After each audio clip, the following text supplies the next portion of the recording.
ጠቅሞ ላይጠቅመው ሰው ለምን ይኖራል ትዝታ ሲያደክመው?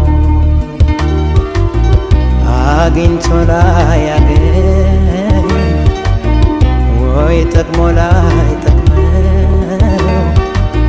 ሰው ለምን ይኖራል ትዝታ ሲያደክመው? ትርጉሙ ምንድነው? ምንድነው ትዝታ?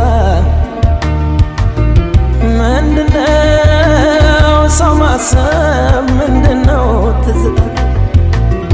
ባከተው የማይሉት የሁሉም ሰው ጌታ